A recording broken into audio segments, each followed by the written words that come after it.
Before we dive into today's lesson, I have something special to share with you. I know that after 50, we're no longer chasing noise or meaningless competitions. What we truly long for is peace of mind, the strength to weather life's storms, and a freedom no one can take away.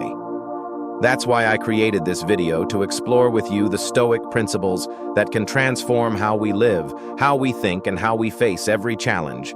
And if you stay until the end, I have a special gift for you. A completely free ebook containing 15 of the most profound lessons on the art of silent power. Trust me, this gift will be worth every minute you spend with me today. So, let's begin. Lesson 1. Power is presence, not volume. Have you ever walked into a crowded room and wondered, who holds the real power here? Most people assume it's the one speaking the loudest, the one trying to dominate every conversation. But after living long enough, I've realized something profound. The person with true power is often the one who speaks the least. I remember a meeting over 20 years ago. There was a man, his hair half gray, sitting quietly in the corner. He didn't say a word for the first 40 minutes. Meanwhile, everyone else was arguing, trying desperately to make their point win. And then, when the tension in the room felt like a stretched wire, he calmly said just one sentence. "Is anyone here truly listening?" The room fell silent. Every eye turned toward him.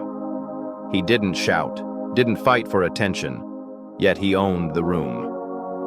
That day I learned an unforgettable truth: volume does not create power. Presence does. The Stoics understood this well. Marcus Aurelius wrote, "True power lies in controlling yourself, not others. Those who talk too much often lack control. The one who observes, reflects, and speaks with intention always has the upper hand, because they have mastered themselves." Think about your own life. Have there been times when you lost your temper, said too much, and later regretted it?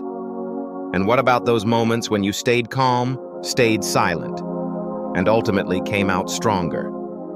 Power doesn't come from how much you are heard. It comes from making others want to hear you, even before you speak. And that only happens when you are calm, confident, and free from the need to prove anything. So how do you build that presence? Not overnight, and not through fancy speaking techniques. It begins with inner stability, with letting go of the urge to perform. When your soul is clear, you don't need to raise your voice. Tomorrow, when you walk into a room, try this. Don't chase attention. Sit still. Observe. Breathe deeply. Speak only when you truly have something worth saying. You'll be surprised how quickly the world begins to listen. A question for you. When was the last time silence gave you strength? Share your story in the comments. I'd love to hear it. Lesson 2. Reacting is losing. Here's a truth that took me years to understand. Every time we explode with emotion, we hand our power to someone else. Have you ever felt that someone throws a sharp comment your way and instantly you react? You raise your voice, your face turns red, you fight to prove you're right. But when the argument ends, what do you realize? You didn't win anything. In fact, you lost your composure, your image, even your self-respect. I remember an old friend of mine, brilliant man, but with a hot temper. Once during a tense meeting, someone said something inaccurate about him. Instead of staying calm, he slammed the table and shouted in anger. The result: no one cared about who was right anymore. They only remembered one thing: he lost control. The Stoics had a principle simple but powerful. Observe, don't absorb. What does that mean? When someone insults you, it's like they're handing you a poisonous gift. You have a choice: accept it or leave it unopened. If you get angry, you've just opened the door and invited them in to take over your mind. Marcus Aurelius wrote, "If someone does wrong, think he acts in ignorance. But why should that rob me of my peace?" That question changed me. I realized others can only hurt us if we let them. From that day, I practiced one thing: pause before reacting. When I hear something unpleasant, I breathe deeply and count to 3. Those 3 seconds are the distance between a mistake and a victory. Believe me, staying silent in anger is not weakness. It's the strength of someone who rules himself. Imagine this. Tomorrow someone says something that could trigger you. Instead of snapping, you smile and calmly say, "I'll think about that." You don't hand them the keys to your emotions. You remain steady while they spiral because their attempt to control you failed. A question for you. When was the last time you lost your temper and regretted it? If you could relive that moment, would you choose silence instead? Share your story in the comments. I'd love to hear it. Lesson 3. Calmness is a trained skill. Someone once told me, "You're so lucky you were born calm." I just smiled because the truth is the opposite. I used to have a fiery temper. One wrong word at the wrong time and I'd snap instantly. And then came the sleepless nights filled with regret. Have you ever felt that when the anger fades and you ask yourself, why did I let something so small take away my control? The Stoics have a clear answer.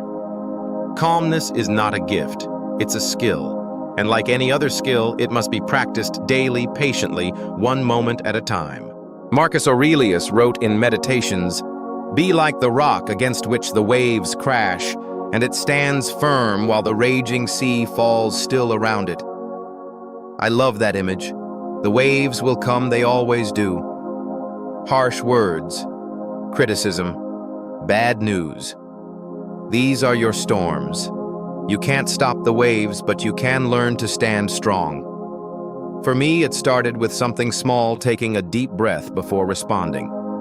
When someone said something irritating, I inhaled deeply and counted to 3. Just 3 seconds enough time to let reason take the wheel instead of raw impulse. Try it now. Inhale, exhale, and feel your body slow down. Anger doesn't vanish immediately, but in that moment you reclaim control. Another gem I learned from Epictetus. It's not things themselves that disturb us, but our judgment about them. So every time someone pushes your buttons, ask yourself, is this worth sacrificing my peace for? Most of the time, the answer is no. If you think calmness is an inborn gift, let me tell you this. It's the result of 1,000 choices, choosing silence over shouting, reflection over reaction. And believe me, the calm you build will become your greatest advantage in every arena of life. A question for you. When was the last time you stayed calm in a situation that could have turned ugly? How did it feel? Share your story in the comments. I know someone needs to hear it. If this lesson spoke to you, hit like and subscribe so you don't miss the next one. Silence as strategy. Why those who speak less often know more. Lesson 4. Silence is a strategy. After years of observing life, I've noticed something. Those who speak less often know more. Those who talk endlessly are usually the most insecure. Have you seen this? In a meeting, someone dominates the room, talking non-stop, desperate to prove they're right. Then there's another person, calm, quiet, simply observing. And when that person finally speaks, the room falls silent. Why? Because every word feels deliberate, like an arrow shot with precision. The Stoics understood the power of silence. Seneca wrote, "We have 2 ears and 1 mouth so that we may listen more and talk less." Silence isn't shyness. It's a strategy. When you listen, you see the whole picture, while the one who talks endlessly sees only a fragment. I remember a critical meeting years ago. People were arguing intensely, each voice trying to rise above the rest. I stayed silent for almost the entire session. Near the end, I asked just one question. Before we decide, have we considered this risk? That question changed the entire outcome. Afterward, a colleague told me, "You speak so little, but every word carries weight." That day I realized if you stay silent long enough, your words gain value. Now imagine this. Next time someone tries to provoke you, instead of reacting, you simply look at them and smile. You deny them what they want, the emotional reaction. That's one of the greatest psychological powers you can hold. The Stoics called this keeping the upper hand. Silence gives you another gift, the power to observe. When you're not rushing to speak, you notice what others miss. The small cues, the hidden motives, the weaknesses they reveal without meaning to. Then, when you finally decide to speak, your words strike like a sharp blade, not a clumsy swing. Here's a challenge for you this week. In one conversation, speak 50% less than usual. Ask questions instead of giving answers. Listen deeply. You'll be amazed at how much people reveal and how much control you quietly hold. A question for you. Have you ever won an argument not by speaking, but by staying silent? Share your story in the comments. I'd love to hear it. Lesson 5. The pause rule. 3 seconds can change everything. Have you ever said something and instantly wished you could take it back? I have, and I bet you have too. One sentence spoken in anger can break a relationship, ruin an opportunity, or strip away your own self-respect. The Stoics understood this thousands of years ago. Epictetus said, "It's not what happens to you, but how you react to it that matters." And here's a simple rule I live by every single day. The 3-second pause rule. 3 seconds sounds short, right? But it's enough to pull you away from instinct and reconnect you with reason. Every time you hear something that stings, don't answer immediately. Take a deep breath. Count in your mind 1, 2, 3. In that small silence, you're taking back control. You're giving yourself a choice beyond the impulse to lash out. I remember this from my own life. Years ago, I worked with a colleague who was difficult, always ready to provoke. One day, in front of a full room, he said something deeply insulting. I felt the heat rise in my face. Every muscle in me wanted to fire back. But then I remembered this rule. I breathed deeply, counted to 3, and calmly said, "Thank you for your input. We'll take that into consideration." The room went silent. He lost all control of the situation while I kept mine. After the meeting, someone approached me and said, "I don't know how you stayed so calm." I smiled. It wasn't magic. It was 3 seconds.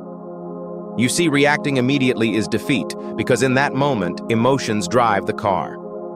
But when you pause even for a few seconds, you put your hands back on the wheel. So next time someone tries to provoke you, remember this. 3 seconds of silence can save you 3 days of regret. Try it tomorrow. Watch how everything changes. A question for you. If you could rewind to a moment when you reacted badly, what would you do differently? Share it in the comments. I'd love to hear your story. Lesson 6. Control the frame. Don't enter the fight.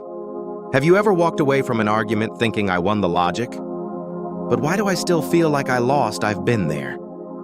In my younger years, I loved debates. Whenever someone said something wrong, I had to prove them wrong. And yes, many times I won. But after each heated exchange, I realized something. I wasn't happier. I wasn't more respected. I was just exhausted. The Stoics understood this long ago. They taught that the goal isn't to win arguments, it's to keep your peace and maintain control. Seneca said it best. No battle brings greater victory than the one you win over yourself. When you jump into an argument, you're playing by someone else's rules. You let them drag you into the emotional arena. The moment that happens, you've already lost, even if you're right. Instead, do what Marcus Aurelius hinted at: control the frame. What does that mean? It means don't fight on their terms. Redirect the conversation to where you want it to go. Let me share a real example. Once in a meeting, a partner aggressively attacked my proposal. Everyone was watching, waiting for fireworks.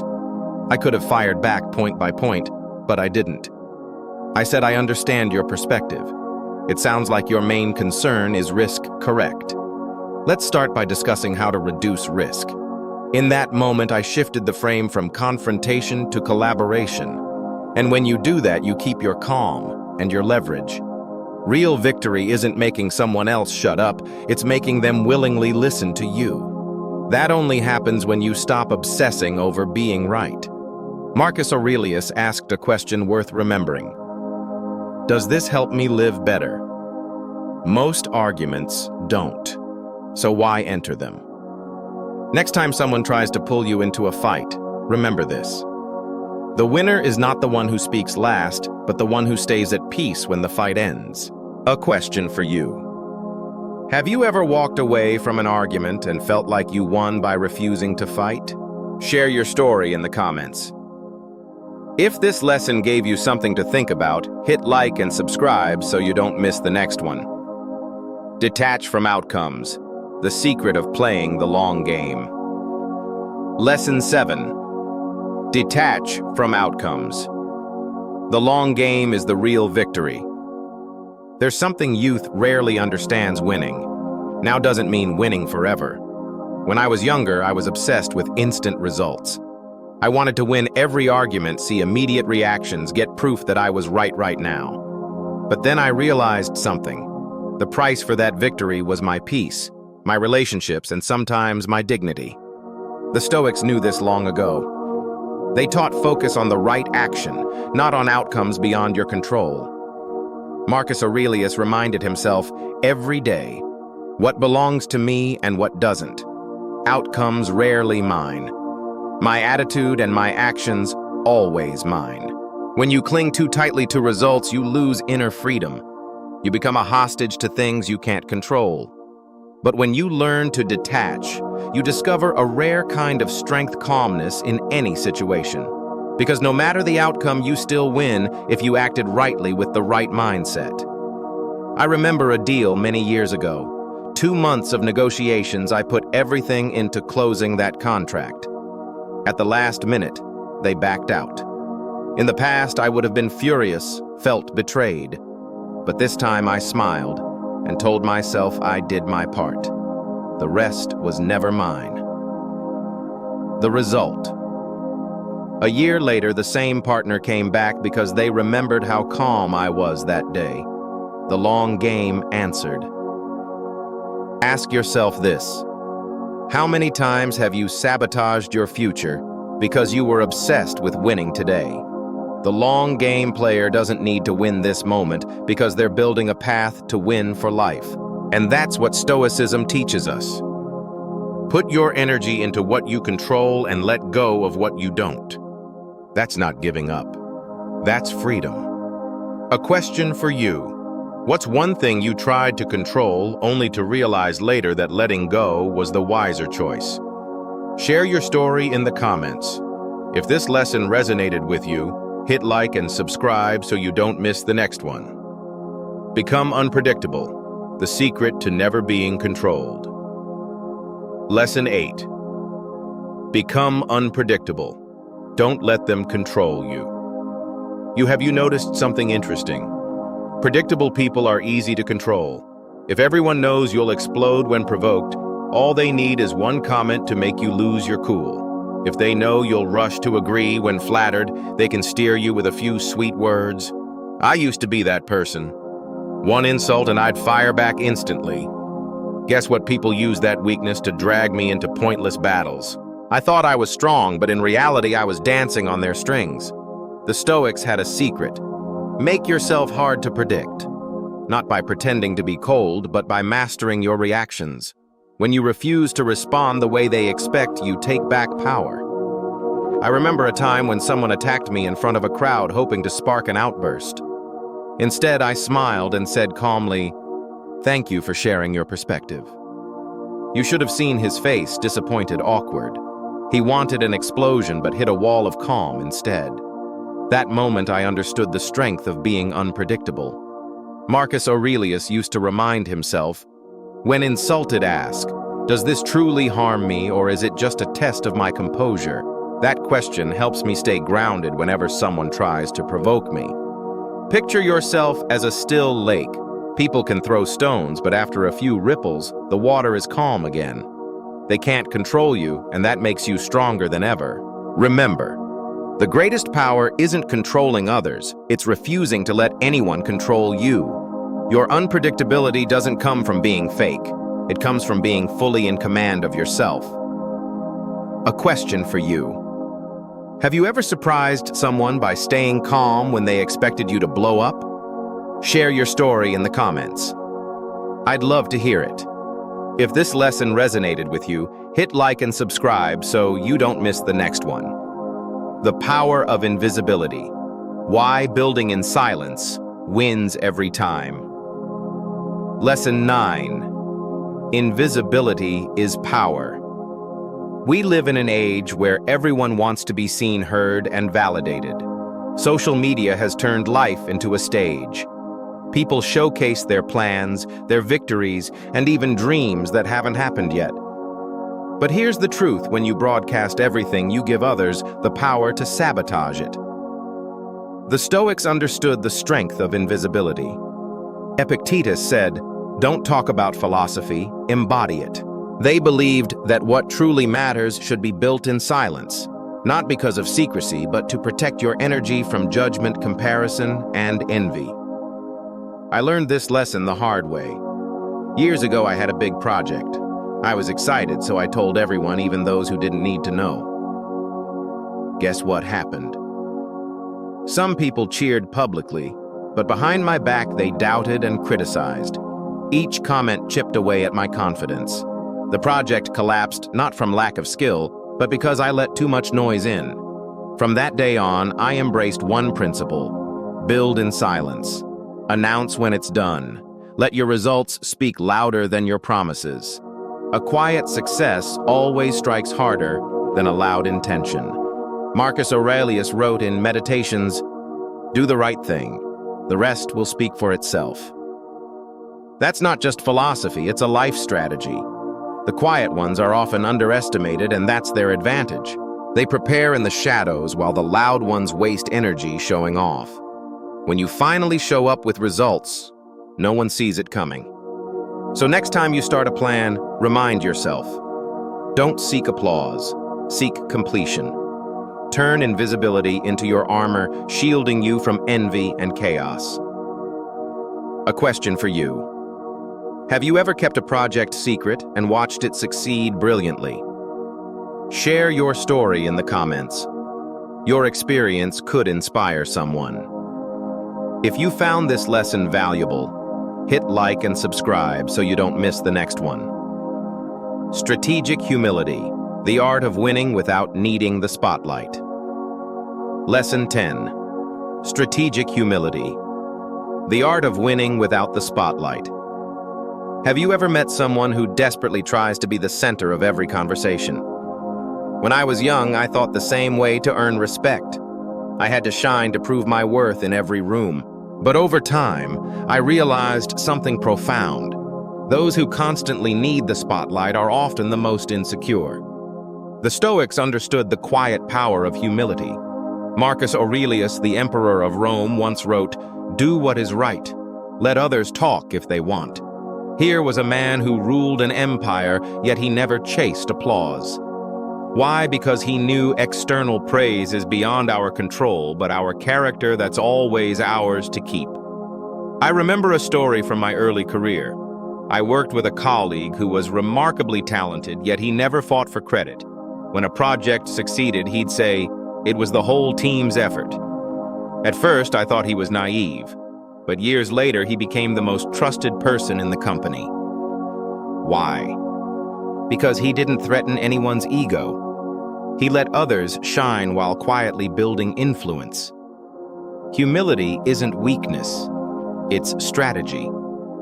You know your worth, but you don't need to shout it. You let your actions speak louder than words, and that makes others respect you far more than self-promotion ever could. The Stoics would ask you this: do you want to be praised, or do you want to be trusted? Praise is cheap and fleeting. Trust that stays. And trust grows when you stop competing for attention in every room. So next time you have a chance to grab the spotlight, try something radical, step aside. Not because you don't deserve it, but because you don't need it to define your value. And soon you'll see when you stop chasing the light, the light finds you. A question for you. Have you ever earned deep respect, not by bragging, but by staying humble? Share your story in the comments. If this lesson resonated with you, hit like and subscribe so you don't miss the next one. Influence over control, the Stoic secret to leadership. Lesson 11. Influence is stronger than control. When I was young, I believed leadership meant controlling everything. Tasks, people, situations. I wanted everything to go my way. But here's a hard truth I learned: the more I tried to control, the more exhausted I became. And worse, I lost real power. The Stoics understood this long ago. Marcus Aurelius, emperor of Rome, ruled an empire yet wrote in Meditations, "You cannot control the thoughts or actions of others. You can only control your own." Control is an illusion. Influence is real power. When you impose control, people resist.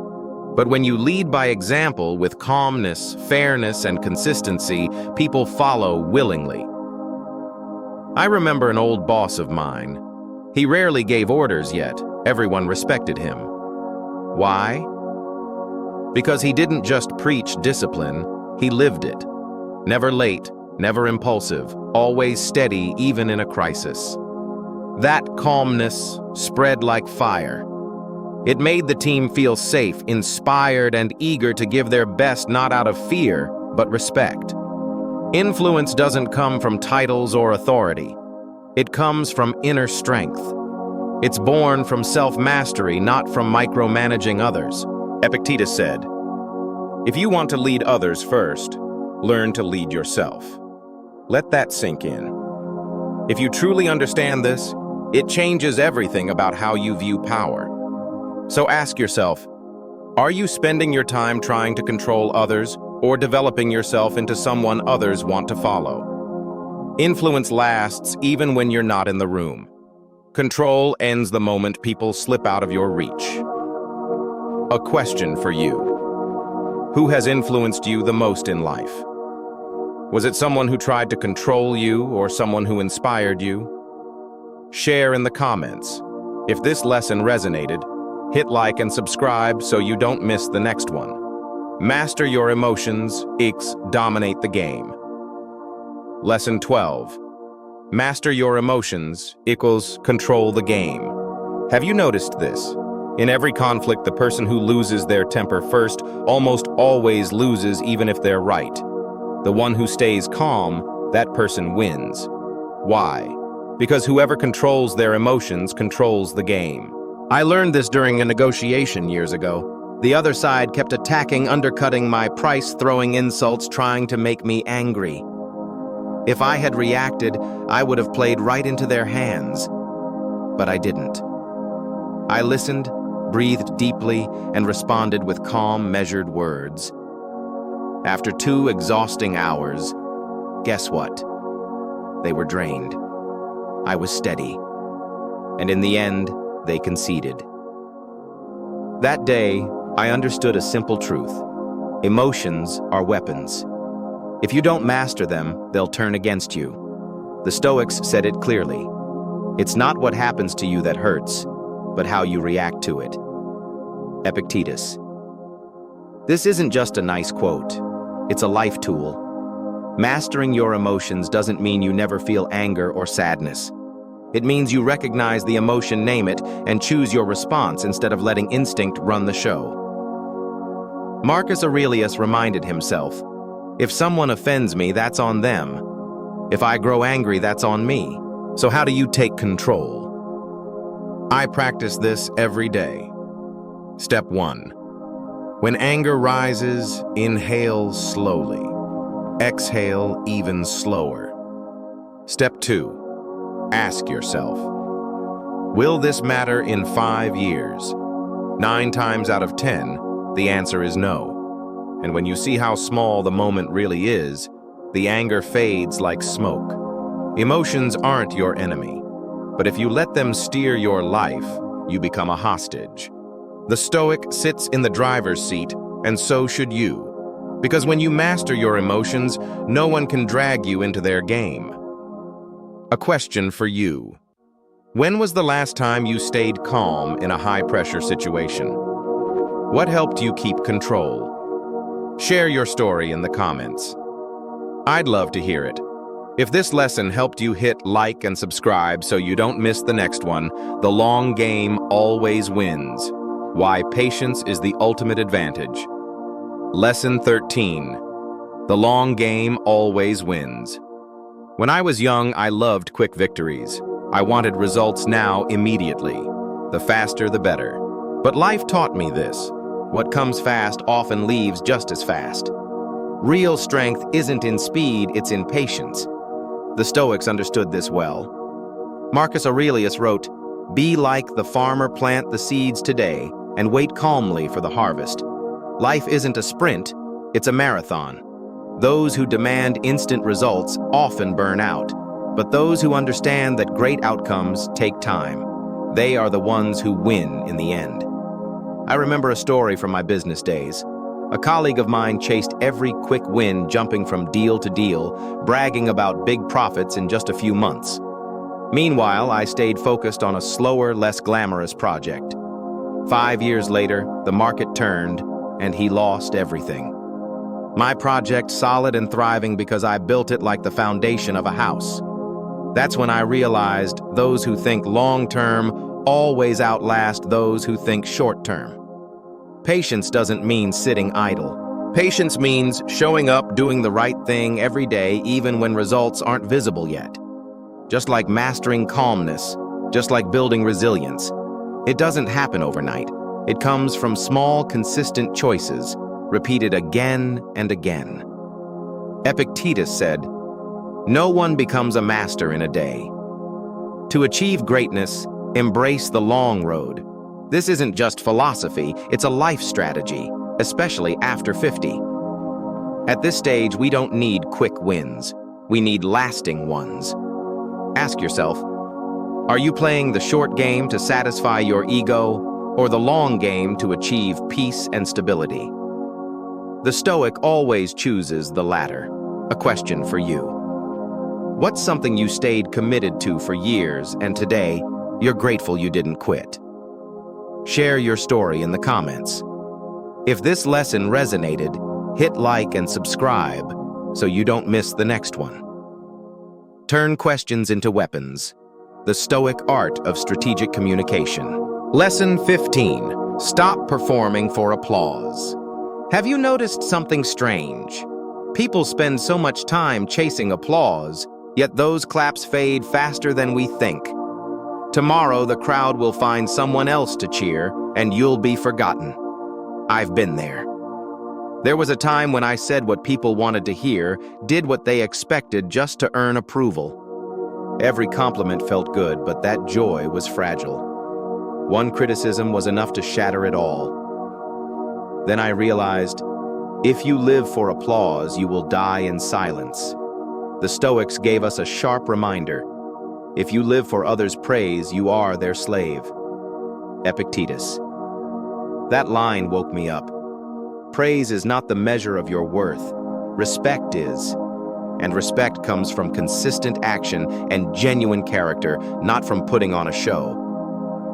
Marcus Aurelius asked himself, do you need someone to say you live well in order to live well? Answer that honestly, and it could change your life. Think about the people you truly admire. Do they need to flaunt themselves for validation, or do they quietly do what's right, and that's what makes them worthy of respect? They don't perform for applause. They live so that even without a single compliment, they remain at peace. So today, choose respect over attention. Don't live to impress for 5 minutes. Live so that 20 years from now, someone will describe you with one word, trustworthy. A question for you.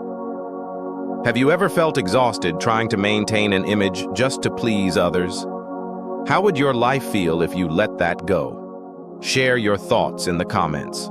If this lesson spoke to you, hit like and subscribe for more Stoic insights that help you live with strength and peace. Before we wrap up, I have a special gift for you. If you're still here watching until the very end, It means you truly care about finding inner peace and building unshakable strength. And I deeply respect that. That's why I've prepared something just for you, a completely free ebook titled 15 Secrets of Silent Power, inspired by Stoic wisdom. This isn't a dry philosophy book. It's practical, concise, and deeply insightful lessons drawn from Stoic principles and real-life experience designed for you to apply immediately in your daily life. Getting it is simple. Just click the link in the video description or the first pinned comment. One click and the gift is yours. No email, no sign-up, nothing. This is my way of saying thank you for staying with me all the way through. If these lessons have brought you value, don't forget to hit like, subscribe, and share this video with someone who might need a little more peace in their life. Stay with me for the next videos. We have so much more to explore together. And now, claim your gift. It's yours.